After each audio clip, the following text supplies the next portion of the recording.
Hola, ¿qué tal amigos? ¿Cómo están? Tengan todos ustedes muy buenos días. Les envío realmente un abrazo cargadísimo el día de hoy, con optimismo, con esperanza, con verdad, que es importantísimo, pero con esperanza, más grande el día, en este segundo día del mes de septiembre ya. Me parece mentira. 11:04 minutos. Gracias por sintonizarnos en la 96.5 para Guayaquil y Santa Elena, 98.7 en El Oro. Estamos también en el Real Audio, en www.rtp.es, en todas las plataformas para que sigan nuestra información, actualización, la que hace Denis Raimondi, la que hace Erika Eras, la que nos acompaña también Javier Gamboa, Gerardo Mejía. Vaya pues Gerardo Mejía, ya le puse el nombre del actor, que estamos a otro nivel, ¿verdad Gerardo? Por eso digo, no me dejen sola en el programa porque me voy de largo. A ver, para que tengan toda la información, para que la chequen, para que lo actualicen. Gracias a Marisela Basantes en Controles y a todos los que hacen posible este espacio. Noticias varias, solo les anticipo que vamos a conversar, ya está nuestro entrevistado aquí. En pocos minutos entablamos esta conversación sobre los jóvenes, sobre la ciudad de Guayaquil, los retos, los desafíos que se enfrentan a esa edad y en esta condición en particular, que no la tienen. Yo creo que Guayaquil es la única ciudad que tiene hoy esas características de oportunidad, pero también un espacio agresivo en algunos por determinados factores. Pero antes de irnos con el entrevistado, revisar la información, ya es parte de la noticia en las redes sociales, las que he visto tanto en Instagram como en X, la llegada de los alcaldes de Guayaquil, Aquiles Álvarez, del alcalde Pavel Muñoz y del alcalde de Cuenca, Zamora, a la reunión que convocó la canciller Sommerfeld, esto previo a la visita del secretario de Estado Marco Rubio. El tema evidentemente central es la seguridad y los aportes. Estoy más que segura que cada uno de los alcaldes irá con lo que en obligación deben, que es tener un plan, según lo que dice el COTAT, un plan de seguridad, pero también irán con la lista del presupuesto, las asignaciones en materia de seguridad, los aportes que hace la ciudad de Guayaquil directamente del presupuesto o de la tasa de seguridad que se cobra en Quito. Irán también con las peticiones y con las propuestas que hacen para que se pueda ejecutar este plan. Ojalá que se mencione lo que en México, en las zonas turísticas sobre todo, ha funcionado, comenzar a tener corredores seguros, sobre todo para levantar el comercio, que es parte también del desarrollo de la ciudad. A eso le vamos a seguir haciendo el monitoreo. Yo no lo sabía, esto pasó cerca de las 9:10 de la noche, a través de la Secretaría de Comunicación nos enteramos, y ya vamos a tener un entrevistado en esta semana para que nos dé la lectura de lo que implica, de por qué se hace, de a dónde apunta el gobierno nacional. La información la saqué de la cuenta de Presidencia y es sobre una invitación que hace el presidente de la República. Qué pena no se la pasé con tiempo a Gerardo para que la pusiera en pantalla, pero yo voy a dar lectura. El gobierno nacional informa a la ciudadanía que el presidente Daniel Noboa ha convocado a una gran marcha ciudadana en la ciudad de Guayaquil el próximo 11 de septiembre. No está la hora nada más, el lugar tampoco, seguro luego se va a ir alimentando con información.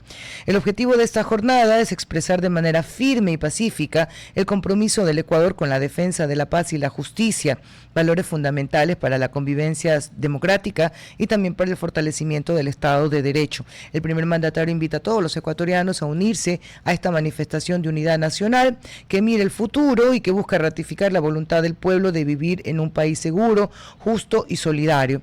Los comentarios sobre esta publicación e invitación a la ciudadanía para que se una a esta marcha convocada por el presidente de la República, que vendría a ser la segunda marcha. La primera fue para reclamarle a la Corte Constitucional. Los comentarios en relación a esta publicación, insisto, invitación, sería una marcha de un gobierno reclamándole al gobierno la falta de o la ausencia de, o ratificando el gobierno, una marcha del gobierno para ratificar al gobierno que el país quiere paz. Por lo menos así se entiende. Pero por lo menos así lo entiendo yo. Eso suena diferente y más cercano a la realidad. Y lo otro es que coincide entre comillas, que el Frente Unitario de Trabajadores también anunció una movilización nacional para el 11 de septiembre. Varias organizaciones, cerca de 19, se han autoconvocado para hacer una marcha, para realizar una marcha a nivel nacional justamente en ese día. Yo escuchaba a los analistas al respecto, primero que estas marchas y contramarchas, si es que ese es el objetivo de la primera, es decir, la del gobierno, no es nuevo, lo vivimos por muchísimo tiempo, bastaba con que alguien dijera, vamos a reclamarle al gobierno de la revolución, y la revolución te marcaba el paso también con otra marcha. No los estoy comparando en ideologías, sino en acciones. Habrá que aclarar entonces, para descartar lo que acabo de decir, ¿a qué obedece realmente una marcha? A mí sí me sonó un poco extraño esta convocatoria, extraño por la razón que se marcha. El Ecuador quiere paz, eso está clarísimo. El Ecuador quiere paz y la mayoría apunta hacia eso, tanto que le ha dicho sí al presidente en la consulta popular. El Ecuador quiere paz vía un plan Fénix, aunque no lo conozcamos, y se lo dijo y le dijo que sí al gobierno nacional a través de la votación, y que lo pone nuevamente como presidente de la República ahora para un periodo completo. El Ecuador quiere paz, eso no hay duda. Por eso se han incluso acompañado al presidente en esta confrontación con la Corte Constitucional, porque unos consideran que la vía es la propuesta por el presidente de la República. Pero más allá de estas manifestaciones y estas expresiones de querer paz, los ecuatorianos, yo creo que solamente los delincuentes son los que no quieren la paz. El resto sí queremos paz. Por eso me extraña la razón o el motivo de la convocatoria a esta marcha. Está más que claro que queremos paz. Y según lo que delinea el gobierno, está más que claro que él va a dar la batalla contra los grupos organizados, contra los grupos de delincuencia organizada. De ahí viene el encuentro con Marco Rubio. Yéndonos un poquito más atrás, viene también la declaratoria como un grupo terrorista al cartel de los soles, que pone en una situación complicada, podría poner en una situación complicada al Ecuador. Estamos claros en eso. No sé si una marcha sirva para dejarlo más claro, no sé si hay que gritar más fuerte para decir que el Ecuador quiere paz. No sé de qué otra manera se pueda expresar un reclamo que se ha hecho sentir en las urnas y en las calles, en las casas, en las redes sociales. Claro que queremos paz. Incluso una parte de la ciudadanía quiere paz a toda costa, con todo lo que esto pueda implicar. Vamos a tener un analista luego para eso. Recordar que en el país en los últimos meses se han desarrollado otras marchas también que han llegado hasta Carondelet. Una de ellas fue la de personas que tienen problemas con diálisis o enfermedad y que piden al gobierno nacional que se ponga al día por la diferencia entre la vida y la muerte. Ok, no tengo más información sobre la reunión de los alcaldes con la canciller, si me ayudan un poco acá en coordinación con lo que tengan para ir ampliándolos. No solamente tenemos la llegada de los alcaldes, se les han tomado unas declaraciones, a que cada uno irá también con cuánto ha invertido en seguridad. Bueno, Néstor Estacio, le voy a dar la bienvenida. Vamos a compartir con él desde su visión como director del Observatorio Ciudadano para la Gestión Pública. ¿Qué pasa con Guayaquil? ¿Qué pasa con el éxodo? ¿Qué pasa con los jóvenes? ¿Qué es lo que buscan y qué es lo que puede ofrecer hoy la ciudad de Guayaquil para ellos? Bienvenido, buenos días. Muchas gracias por el espacio. Definitivamente estamos perdiendo el futuro. La falta de bienestar se traduce en pérdida de capital humano.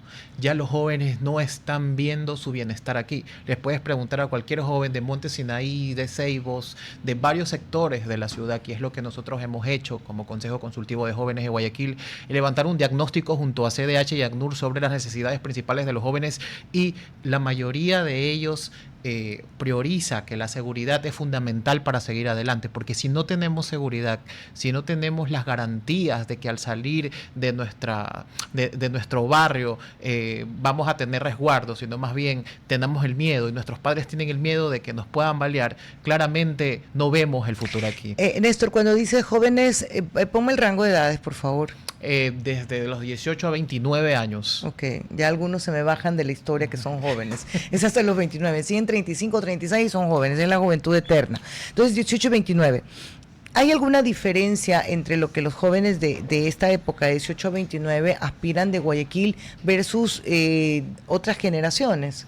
La verdad, lo que aspiran la mayoría de los jóvenes guayaquileños es irse de la ciudad, lamentablemente, porque lo que tenemos actualmente en el Ecuador, y hablo ya esta vez generalizando, es una fuga de cerebros. Según la Organización Internacional del Trabajo, en el 2022, 29.356 ecuatorianos cruzaron el Darién. Pero ¿sabe qué es lo preocupante? Que en el 2023 esa cifra casi se duplica. Hablamos de 57.250 ecuatorianos cruzando el Darién. Y sigue manteniéndose Estados Unidos como el país favorito para la migración ecuatoriana. Pero déjeme que sea, dice un amigo, qué insolente tu pregunta, pero no dice fuga de cerebros, pero de esos 54.000, no necesariamente todos estaban, pues todos iban a hacer un aporte científico al país, no, no solamente son cerebros o cierto nivel de cerebros lo que se va mano de obra, se va ecuatorianos que dejan justamente sus viviendas, sus espacios. Absolutamente, se va mucha gente, se va mano de obra, pero la fuga de cerebros nos está afectando profundamente y los riesgos que se tienen precisamente por esta inmigración irregular viene acompañado de vulnerabilidades y sobre todo deportaciones, pues que están arraigadas con las políticas exteriores de estos países a los que se aspira a ir. Sabemos que en este caso muchas de estas personas corren el riesgo de ser captadas por el crimen transnacional organizado. Justamente la trata de personas, el tráfico de órganos, está a la orden del día en estos pasos irregulares. Por lo tanto, es importante que exista una política de Estado funcional para permitir que se queden. Y ahorita quiero hablar también sobre otro fenómeno que ha surgido, que es la movilidad humana interna. Lamentablemente en Ecuador y en las principales ciudades, de hecho las más afectadas, tenemos a Guayas, Esmeralda, Manabí, El Oro y Pichincha. Muchas personas que se encuentran en los sectores suburbanos y rurales se están viendo desplazadas por el crimen organizado. Bueno, le pone un elemento adicional al crimen organizado, pero la movilización interna es marca del Ecuador. Ciudades como Guayaquil lo saben, sostienen mucho esa migración rural. De hecho, es un problema silencioso. 315.000 personas han sido desplazadas por violencia criminal asociada al narcotráfico, extorsión, secuestros y la minería ilegal. Se nos va el corazón de la innovación, se nos van los jóvenes. Es un problema que no se está visibilizando. ¿Cuántas personas dijo usted? 315.000 personas han sido desplazadas. 315.000 son jóvenes, claro, están en el rango de 18 a 29, es decir que la cifra es mayor. Claro que sí, es mucho mayor cuando tenemos ya datos totales. Por lo tanto, es un problema que claramente está afectando. ¿Y cuál es el problema también? Ahora, volviendo a lo que es la migración internacional, la fuga de cerebros, de la fuga de capital humano, hablamos de que esto nos afecta porque básicamente los problemas que nacen aquí está la reducción de recaudación fiscal. Hablamos también sobre la falta de profesionales capacitados, que esto frena el progreso en investigación, desarrollo tecnológico y nuevas iniciativas para el desarrollo del país. Y lo que pasa es que ¿a qué me quedo? Porque si los que estamos, déjeme ponerme solamente del otro lado, no consiguen empleo. Yo sé que se va mano de obra productiva, cerebros que producen, pero acá también se quedan y esos no encuentran espacio. Totalmente. Entonces, aquí viene este tema de captación. Justamente cuando nosotros levantamos esta información, nosotros nos reunimos con jóvenes de todo Guayaquil y hablamos de jóvenes en sectores vulnerables, Socio Vivienda 2, Monte Sinaí, la Sergio Toral, bloques de Bastión. Y hay algo muy preocupante. Había esto, porque al levantar esta información, prioriza cuáles son los principales problemas que tiene esta población joven en estos sectores. Y la mayoría de ellos no ponía a la seguridad como tal, como el principal problema, porque ya se había normalizado. Es decir, ellos ya están conviviendo con los GDOs en estos sectores. Entonces, ¿cuál es el principal problema que decían? Era el hambre. Hablábamos, y fue el tema principal, y a todos nos sorprendió seguridad alimentaria. Si tú no puedes garantizar. ¿Por qué les sorprendió eso? Nos sorprendió porque se supone que han habido tantas políticas públicas para hacer frente a la desnutrición crónica, hacer frente al hambre, pero no han sido funcionales. Ahí vemos esta diferencia de que exista la política pública y de que exista la implementación. Ahora, déjeme preguntarle algo. ¿Hay algún estudio anterior para que se pueda hacer la comparación? Existen estudios anteriores, no está el primer estudio de diagnóstico que No realizamos. importa si no está el estudio, pero no. de repente está uno que se hizo 5 años atrás. Claro, hoy teníamos COVID y seguramente los indicadores se movieron, los problemas eran distintos. Porque cuando usted me habla de los sectores violentos y violentados, porque terminan siendo así, porque violencia es que no reciban la educación de calidad, que no reciban transportación adecuada, que no tengan un espacio digno realmente para vivir, son espacios que se han violentado. El problema ahí básicamente siempre fue la falta de alimentación, que se lo camuflaba en la falta de empleo. Decía, ¿cuál es tu principal problema? Que no tengo dinero para comprar la comida. No sé en qué cambia con la investigación que han hecho ahora, por eso le preguntaba si hay un antecedente numérico que nos permita ver cómo se fue moviendo. Sobre todo esta vez se ha focalizado más, porque anteriormente, como usted dice, era el global, el tema de empleo, y ahí estaban todos estos problemas, pero esta vez se ha especificado, se ha ido a la raíz. ¿Y qué pasa con el tema del hambre? De hecho, hay madres en estas zonas que tienen hasta 8 hijos, muchos de ellos claramente, pues a esta madre no le alcanza para cubrir el pan de cada día, y muchos de estos jóvenes son captados por el crimen organizado, ya es algo muy normal en estos sectores. Exacto, entonces es algo realmente en lo que es así, o te adaptas o te tienes que desplazar. Y estos son los desplazamientos internos que están ocurriendo. Son datos realmente nuevos, son datos que, claro, mire, nosotros como consejo no podemos emitir política pública, pero como ciudadanos, porque es todo esto de aquí, parte de la ciudadanía, del poder del pueblo, del poder ciudadano, nosotros podemos recomendar política pública. En este caso, claramente tenemos un paquete de políticas públicas en materia de seguridad alimentaria, que busque realmente, y aquí es donde está... Espere, pausa, vamos despacito. ¿Cuáles son las políticas públicas? Enumeremos un par. Una de las políticas públicas se está enfocando en buscar que no exista deserción en las escuelas, precisamente. Y aquí sí se arraiga con el tema de la alimentación. ¿Pero por qué razón? Porque estamos buscando que existan programas de que mantengan a estos jóvenes estudiando, y a cambio pueda existir, pues, de alguna forma una cuota alimentaria para ellos, Néstor, para evitar que lo abandonen. Para tener claro cómo funcionaría esta política y que no se haya hecho antes, porque eso, o que esté escrita porque que no se ha aplicado. Usted describe el problema de la deserción, aunque según datos se ha disminuido desde el año pasado, no son cifras mías. ¿Cuál es la política pública? O sea, ya en el hecho, ¿cómo sería la política pública para decirle a los jóvenes, vengan? Una política pública, sí, recuerdo ahora, fue el bono de desarrollo humano. Entonces, este bono, sí, era un dinero que se entregaba, a cambio tú tenías que demostrar que tu hijo estaba matriculado, tenías que presentar el carnet de vacunación de que tu nene estaba siendo atendido en el Ministerio de Salud Pública, y algo más, tenías que presentar cada vez que recibías el bono, cada cierto tiempo la evaluación.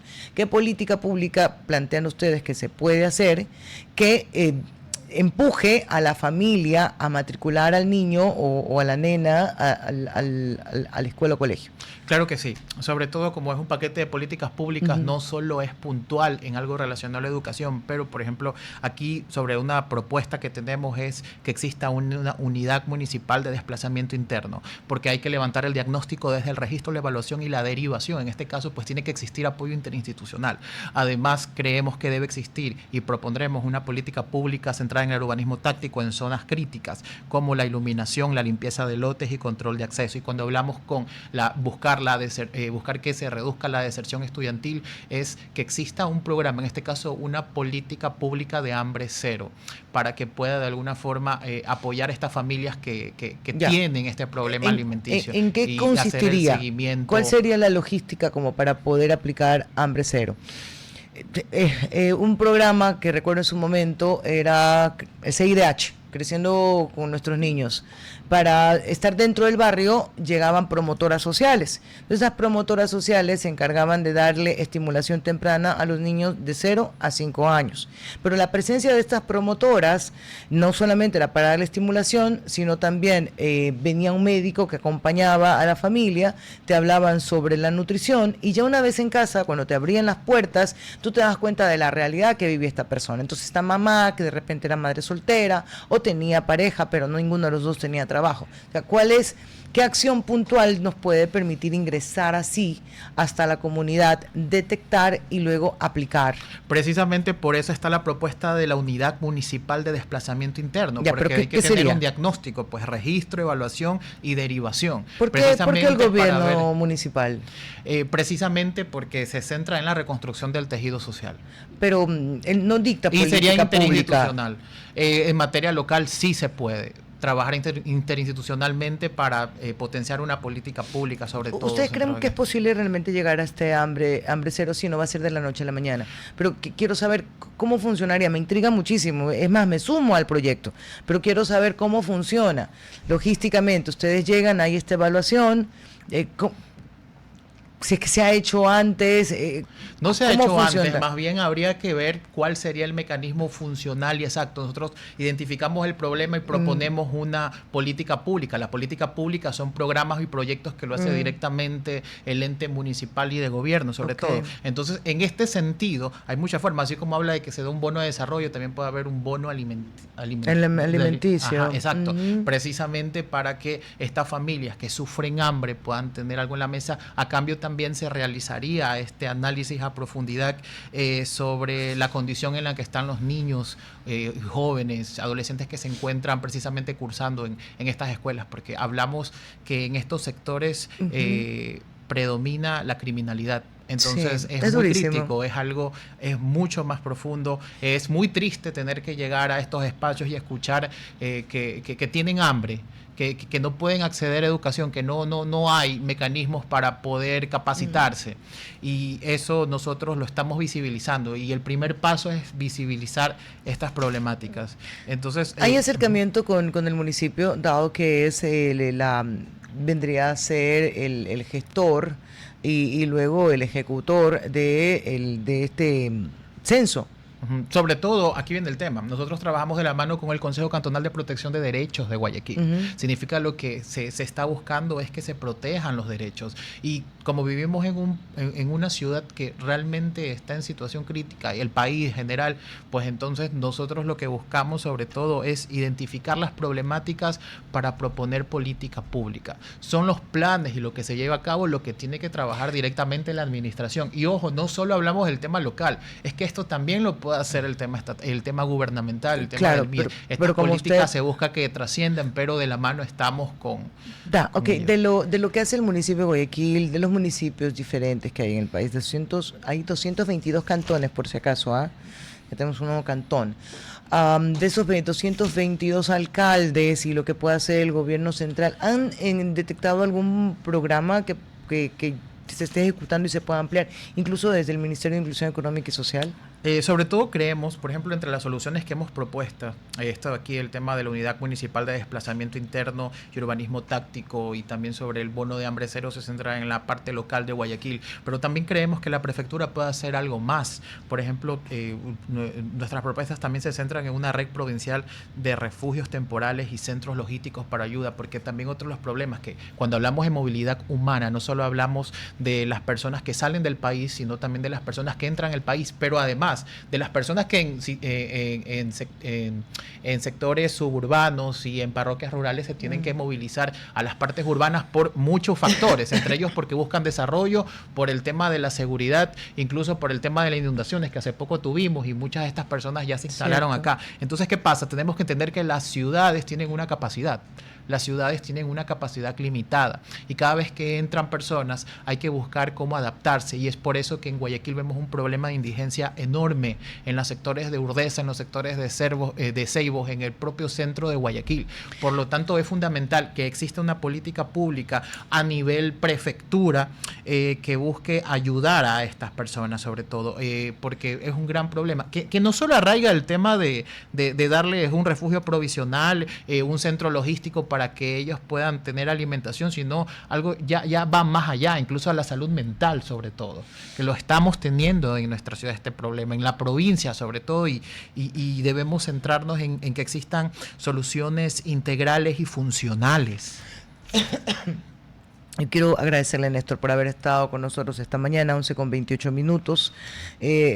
felicito la iniciativa, ojalá se tenga mayor información para poder trabajar, porque realmente en cuanto a política pública aquí en planificación se ha hecho mucho, no sé si luego se hacen evaluaciones para ver qué tanto le ha cambiado la vida a las personas luego de esta evaluación, luego de esta ayuda, porque hay que recordar que todo tiene un costo, no sé si el país está en la posibilidad realmente de afrontar, pero también entiendo que hay una realidad humana que no puede estar solo y exclusivamente sujeta a lo económico. Estamos hablando de vidas, se puede hablar de barrigas que se acuestan vacías y se levantan vacías sin la seguridad de poder llevar alimento, algo en el transcurso del día. Claro que sí, principalmente el tema de que hay que dejar claro, esto es un fenómeno en crecimiento y está teniendo una respuesta pública limitada. Entonces es fundamental que primero visibilicemos para que exista una respuesta. Gracias por habernos acompañado. 11:29. A ver, tenemos una actualización de la información. Tras la incursión en Los Ángeles y en Washington, ahora el presidente Donald Trump amenaza con enviar agentes federales de la policía y de la Guardia Nacional a otras grandes ciudades. Trump va contra Chicago, dice que es la ciudad más peligrosa del mundo. Lo he trabajado primicias. Vamos a la pausa y ya regresamos. RTP 965, a la conquista del mundo digital. Presenta sus nuevas instalaciones y tecnología de vanguardia. Renovamos nuestro compromiso de seguir brindando contenido útil y de la más alta calidad. Programas de opinión con referentes de la comunicación. Noticias para contar todo lo que está pasando en todo momento. Una variedad de segmentos con lo que necesitas saber. Y asociaciones internacionales estratégicas. Todo para mantener a nuestra audiencia y seguidores siempre bien informados. Siempre en RTP. Buena compañía. Ok, estábamos conversando con Erika. Erika es nuestra community manager sobre la noticia que estaba leyendo yo de Donald Trump.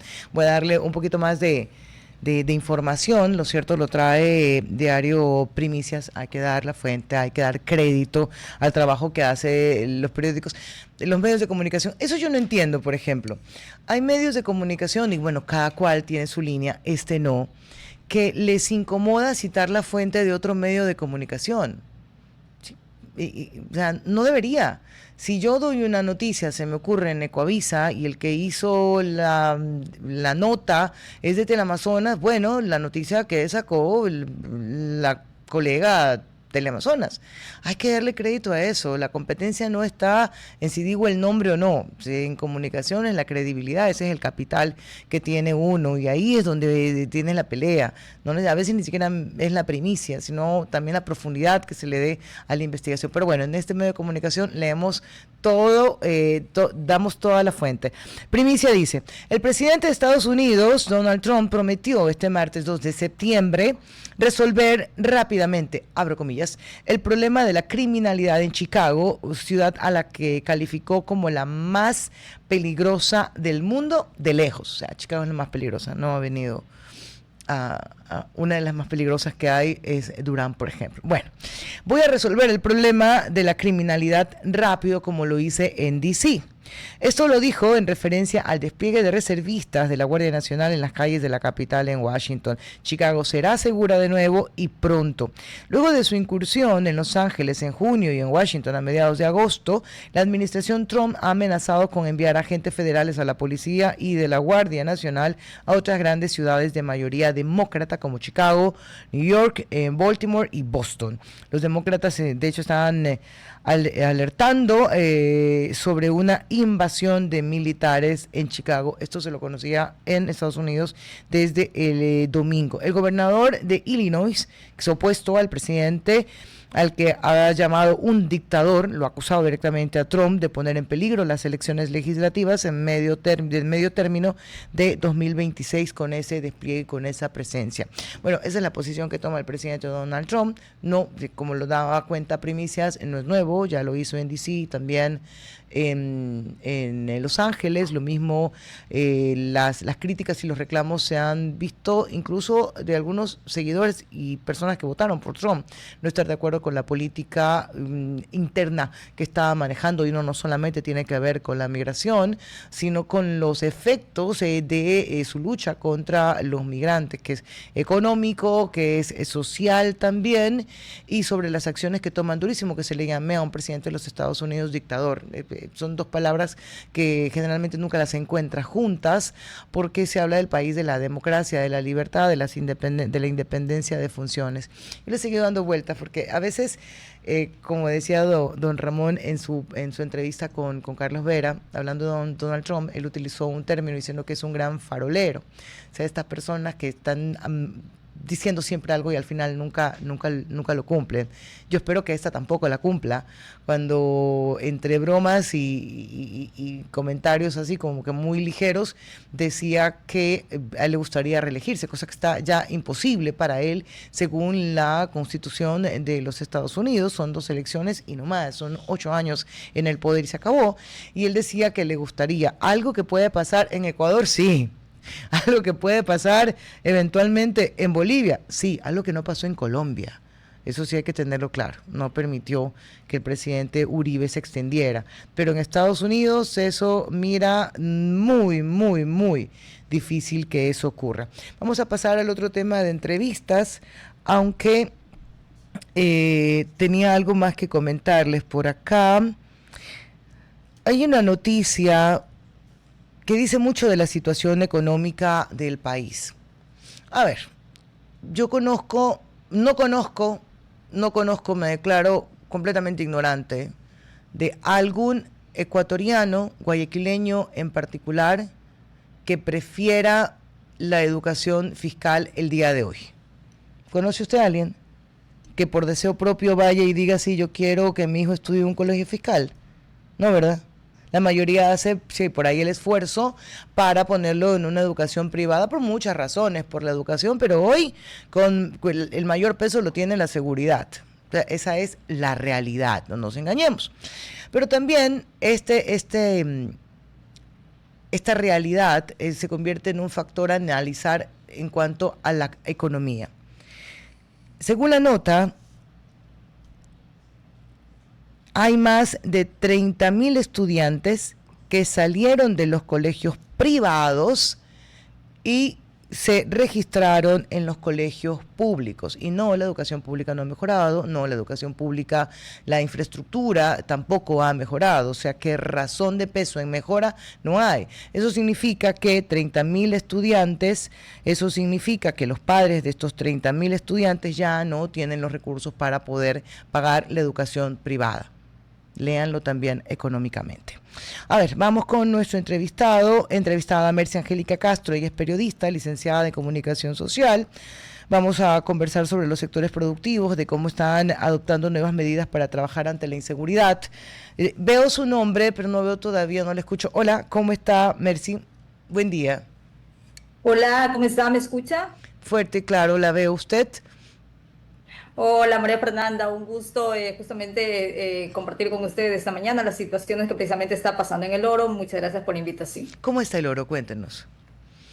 Bueno, realmente cómo no estamos, ¿no? Okay. Es bastante crítica. De hecho, yo estaba trabajando justamente en Guayaquil, volví hace 5 meses y realmente Machala está desconocida. Todos estos temas de extorsiones, la violencia está arrinconando a la gente. De hecho, muchos sectores productivos, los pequeños comerciantes, justamente me dicen, es muy desesperante porque ellos ya no pueden trabajar, ni siquiera pueden hacer hacer notar estas situaciones de...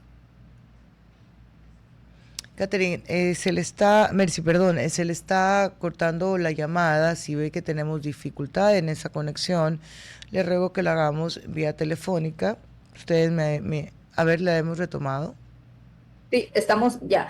Y bueno, precisamente le comentaba, no hay bastante preocupación. De hecho, el día sábado venía llegando a Machala, iban a ser las 7 de la noche y todo el casco central está cerrado. Entonces está bastante complejo el tema por la violencia. Hay panfletos que la gente no sabe si hacer caso o no, en el cual le piden que a partir de las 10 de la noche ya no salgan a las calles. y se está cumpliendo de cierta manera esto porque vemos calles desoladas. Aquí hay algo que pasa, y si se entiende a la cadena productiva y de consumo como un todo, sabemos que cuando hay negocios nocturnos que no abren, en algún momento la afectación llega al negocio diurno, porque significa que alguien dejó de invertir, comprar, consumir y no dio la vuelta al dinero. O sea, no, por eso le invito a que no pensemos en esta conversación que estamos teniendo exclusivamente esos negocios que se cierran desde las 5 desde las 5 de la tarde y pueden recién abrir al día siguiente. ¿Qué es lo que ustedes necesitan en este momento para ir recuperando algo de vida comercial? No sé si de seguridad, Mercy. Bueno, básicamente la provincia del Oro se mueve por el sector bananero y el sector camaronero, ¿no? Entonces estos sectores también están un tanto arrinconados y por el tema de la inseguridad. Por ejemplo, los bananeros me dicen, estamos tomando medidas nosotros mismos, porque lo que usted señalaba, el circulante justamente va desde esta cadena, ¿no? Cadena productiva es quien permite generar empleo y a su vez estos trabajadores son quienes terminan consumiendo en el mercado interno. Entonces se están tomando medidas desde adentro porque obviamente entendemos la situación de país o más bien dicho, el sector productivo entiende la situación de país, sabe que va a ser muy difícil poder de manera inmediata recobrar nuevamente la seguridad y están haciendo inversiones propias, inversiones tanto incluso en la cadena productiva, que es lo que tanto pedía la policía, de que sea desde el jornalero hasta el camionero y que se entrega el producto en las terminales portuarias, en el caso de camarón y banano, y ellos están haciendo toda esta cadena de custodia con recursos propios, Mercy, según lo que han señalado. ¿usted tiene idea de en cuánto se ha incrementado el gasto en seguridad, que ya venía creciendo? Porque antes se reducía quizás al local comercial, luego se amplió al traslado, todo el transporte, además de tener seguros contra robos, tenías que tener custodia, tenías que gastar en tecnología, GPS, activador y un poco de controles. Y ahora usted me dice que tiene que ser casi desde que sembramos, desde que pusimos la semilla. ¿En cuánto se ha incrementado? Claro. Sí. Se habla de hecho de incrementos bastante grandes que se manejan de 100 a 300 millones anuales que se estaría invirtiendo solo en seguridad. Y vamos a este tema también. Por ejemplo, en la provincia del Oro hay un tema dinámico en este sentido de que es la provincia que tiene es la provincia que tiene más número en cuanto a pequeños productores. Entonces ellos vienen a tener cierta manera como respiro gracias a los medianos y grandes productores que generan esta cadena de custodia y de cierta manera van resguardados de manera indirecta, porque esa es otra problemática. Por ejemplo, muchos de hecho están vendiendo terrenos, están cambiando el tipo de producción que les genere menos gastos, pero sin embargo es un poco tratar de evitar una ola de desempleo. Ya, Mercy, como periodista, ¿qué percibe usted? Porque claro que nos están pasando cosas horrorosas en el país, hay eventos que son de tragedia, como quemar embarcaciones para presionar a los pescadores a que trabajen con ellos o a que contraten, entre comillas, la seguridad de una banda para que los proteja de la otra. Como periodista, ¿qué siente usted? ¿Realmente que se está luchando contra, que eso es demasiado grande? ¿Que hay alguna esperanza en el caso de Machala, que usted diga por aquí podemos ingresar a tratar de disminuir los índices de inseguridad? Creo que debe el gobierno, de cierta manera mucho se habla que los gobiernos seccionales tienen autonomía, pero hay un momento en el que ya se tiene que hablar como país. Creo que el gobierno sí debe ya empezar a exigir un poco más a los gobiernos seccionales. Vemos alcaldes, vemos prefectos que priorizan fiestas, que es lo que pasa muchísimo en el Oro. Todo el año vivimos con conciertos internacionales cuando ni siquiera tenemos vías para poder trasladar justamente la producción. La policía me señalaba, dice, imagínese, imagínense, están los sectores rurales abandonados, estas vías en pésimo estado. Es justamente en donde la delincuencia, el crimen, lo Ok. utiliza para esconderse, porque es muy difícil para que, por ejemplo, la policía pueda entrar. No, no hay Ellos acceso. conocen la zona Claro. y al haber un abandono, entonces creo que sí es momento de que ya el gobierno les hable con voz fuerte y les diga, bueno, a ver, ustedes también como alcaldes, siempre vemos la muletilla, la seguridad no es nuestra competencia, pero ellos tienen que también Y resguardar que, justamente a la ciudadanía, ¿no? Emercy, Entonces creo que y lo debe cual por no, ahí. y lo cual no es totalmente cierto. Los alcaldes sí que tienen competencia en materia de seguridad. Deben ejecutar un plan. Y claro que tienen. Y claro que tienen competencia, incluso que pueden asignar recursos. Y quizás por ahí podemos comenzar un poco a clarificar el panorama. Decir, sí tienen competencia y estas son las acciones que se pueden hacer. Usted pone dos, la que tiene que ver con las carreteras, a quien le compete en prefectura y a quien en los caminos rurales también, y en la iluminación en algunos sectores que son públicos. Incluso el tema de regeneración, ¿no? En administraciones anteriores, quizás en ese momento fue cuestionada porque habían otras necesidades urgentes en la ciudad, pero se empezó a trabajar en regeneración en zonas complejas y eso permite un poco como ir limpiando esas zonas. En cambio, ahora vemos que en el caso de Puerto Bolívar es un tema bastante crítico que debería tratárselo ya desde otro punto de vista también, no solo el tema de seguridad, sino lo que está pasando ahí. La gente no puede salir de sus casas y ahí también hay un abandono de obra pública. No solamente del gobierno, sino Ajá. también de los gobiernos seccionales. Entonces creo que un poco ordenar la casa porque ahora vemos, o más bien dicho, la modalidad que está utilizando la delincuencia es echar pirotecnia cuando logra tener un objetivo, pasar mercancía, asesinar a contrarios supuestamente. Entonces, todo lo que va del año escuchamos pirotecnia de mañana, tarde y noche, madrugada, o sea, no se ve un patrullaje tampoco. Entonces, creo que sí están perdiendo el año las autoridades, tanto de gobierno como las seccionales, actualmente en el oro, y de seguir así es simplemente como que se está dejando al crimen, que la gente se esconda y que el ciudadano común se esconda y deje la ciudad para el crimen. Entonces eso Oye, es bastante grave, bastante preocupante. Mercy, Machala, Machala, tiene competencia de tránsito, competencia Claro, a sobre el nivel interno tránsito. Sí. Lo pregunto porque una de las acciones que me pareció importante, ojalá se le diera seguimiento, parece que se le bajó un poco la espuma a eso, era desde cómo desde las agencias de tránsito, dos puntuales, que se hicieron casos conocidos, no solamente que se contrataba parte del crimen organizado, sino que además se les daba contratos al crimen organizado y tenían toda la información y acceso que son personales. ¿Conoce de algún caso que se esté dando justamente en la provincia del Oro? bueno, que esté ya bajo una investigación oficial, desconozco que esté dándose, pero sí hay mucha preocupación, de hecho, porque hace algunos años, cuando se empieza estas reclutaciones para tener nueva policía, sí había mucho nerviosismo justamente de que sean integrantes de las bandas quienes estén formando parte de esas filas, Ujú. pero obviamente esto solamente quedaba entre hipótesis y nerviosismo dentro de autoridades militares, policiales, pero no se tiene algo fijo de que se haya abierto alguna investigación sobre eso.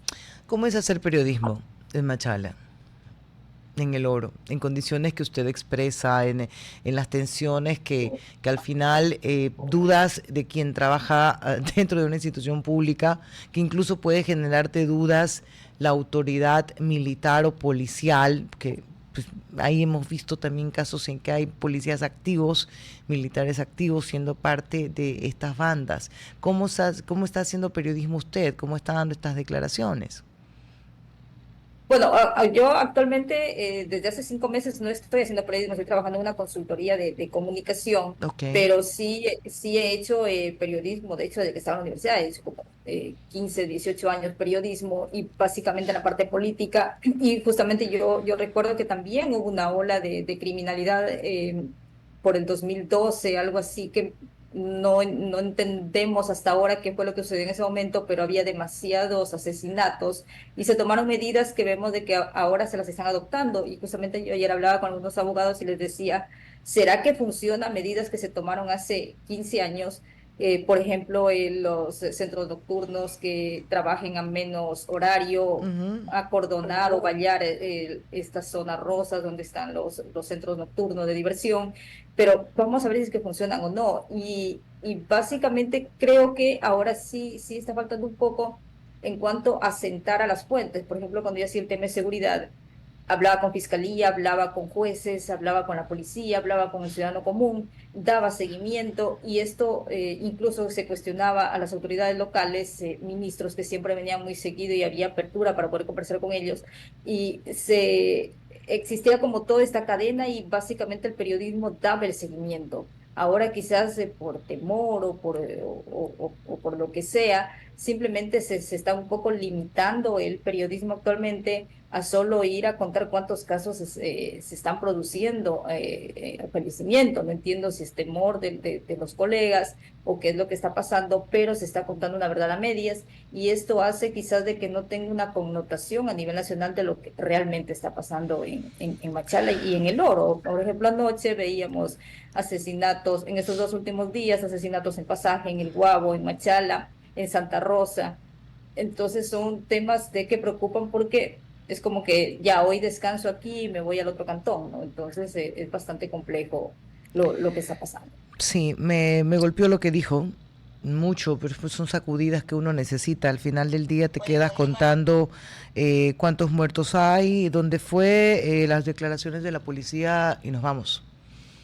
Muchos, otros poquísimos están haciendo un trabajo de investigación a riesgo de morirse, o sea, de que los maten realmente. Okay. Incluso hay ciertas, o sea, sí hay ciertas autoridades que les incomoda hasta posteos que se hagan en redes sociales. Lo cual es una locura. Envían a terceros a decir, bájale. Mucho. Sí, entonces es como, bueno, decimos, ¿todo el mundo está con miedo o qué es lo que está pasando, no? Bueno, no hay que permitir que el miedo dure mucho. No podemos vivir con miedo. Si eso les ha servido incluso a las bandas criminales para apoderarse de nosotros.